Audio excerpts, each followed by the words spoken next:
Hey guys, Coach Chris. It is Wednesday, Facebook Live time, and this week we're talking nutrition. So today I'm going to talk about why diets suck and why yours probably is not working for you. If yours is working for you, then you can go on about your merry way, and I have nothing for you. But maybe you can share your insights with other folks. So before I get to that, here's what we've covered so far this week. First up, I talked on Monday about the framework around which I built my nutrition principles that we're kind of diving into a little bit this week. And I talked a lot about the concept of diet and to expand your definition of diet, right? Nutrition, expanding your nutrition definition, because nutrition isn't just the food, supplements, and liquids and whatnot that you put in your body. It's whatever comes into your energetic field, to put it in yoga terms. And that's the television shows you watch, it's the music you listen to, it's the people you're around, it's toxic crap you find on social media, and anything that triggers you, anything that gets you excited, and the drill. All that stuff is just it's small doses, it's okay, like a little junk food is all right. But if that's the main source of your nutrition, you're going to have some really negative outcomes, or as we like to say, outcomes that suck. So the other thing we covered yesterday was about the hunger satisfied scale. So if you missed those two options, one, you can go back through this Facebook page and you can find those there, or you can go to my YouTube channel and I have posted those, and I made a nice little watch list or playlist that makes it super easy for you to find these. Okay, on to today's topic, why diets suck. Well, first off, the word diet in and of itself generally sucks, because diet as a word tends to imply some sort of a restrictive program. So, I'm on a diet, right? I remember back when I was a kid, the whole Scarsdale diet. If you're back from the 70s, you know what I'm talking about. Weight Watchers was a diet. It's, paleo is a diet. Vegetarianism is a diet. All of that stuff. And when you talk about a way that you eat in terms of a diet, that is always a negative connotation, because anybody, if you say I'm on a diet, well, we all know what that means. So I want to kind of change your definition of that and your relationship to that word diet. Diet is simply your approach to nutrition, right? And the approach that we're taking is a sensible approach. It's nothing, as I said the other day, it's not about isms. It's not about putting yourself into some kind of a box. It's about having a strategy that is simple, that's effective, and that's sustainable, right? That's going to give you results. And I'm not talking about just losing weight or whatever. I'm talking about, how do you feel? Do you have an abundance of energy? How are your markers in terms of your health? Are you your blood pressure's in check? Your blood sugar is in check, and all of those things that are way more important than your waistline. Now, although, yeah, there's a correlation there too, right? So I just kind of want to put that out there. Let's talk about diet in terms of just your intake, what you're putting into your body. And this is the deal. Most of us, our diet isn't working for us, and we tend to find that we're either overweight, that we're lacking energy, that we're facing some kind of health issues that are lifestyle related based on your nutritional choices.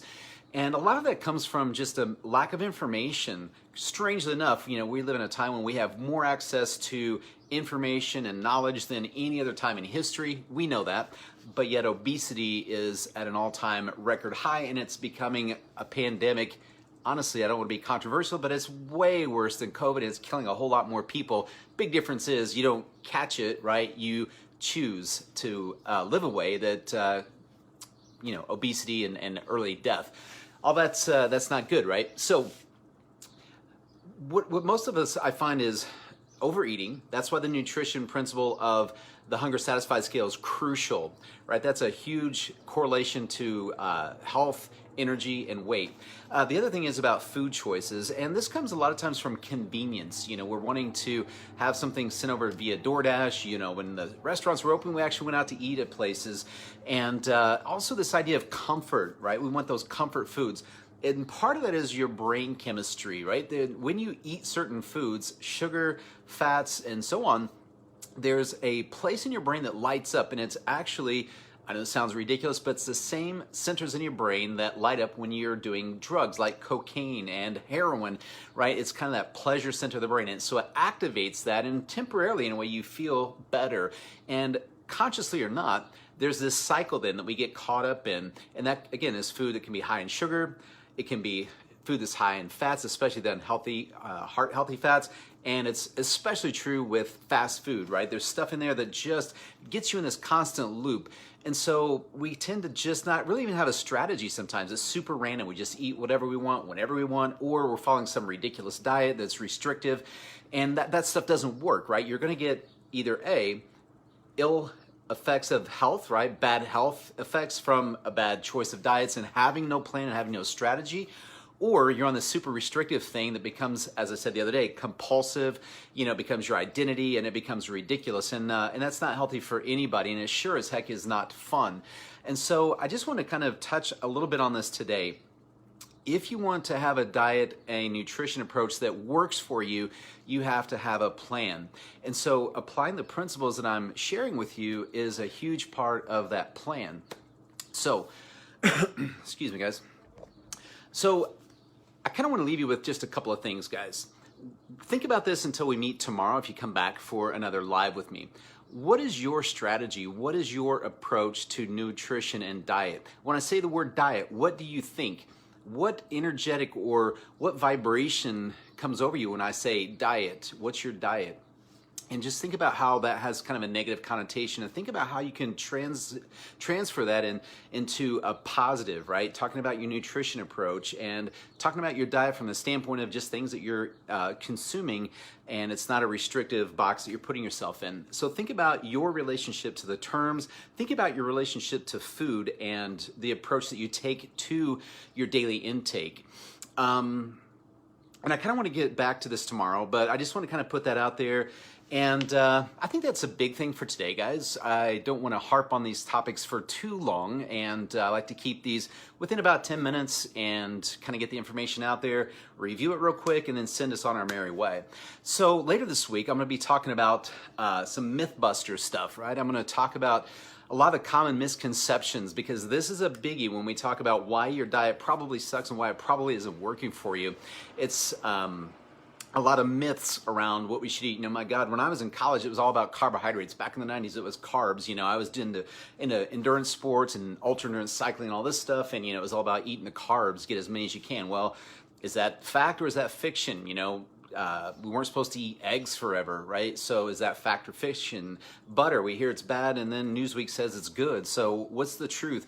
So I'm going to talk about some of these myths and misconceptions that we kind of get inundated with that kind of push us off in a direction, and what's behind that. Not just the addictive qualities to those foods, but also the marketing that's out there, the things that entice you to make these choices that sometimes you think you're in control of this, but in fact you're not. So I'm going to touch on that a little bit this week as well. But tomorrow is all about myth busting.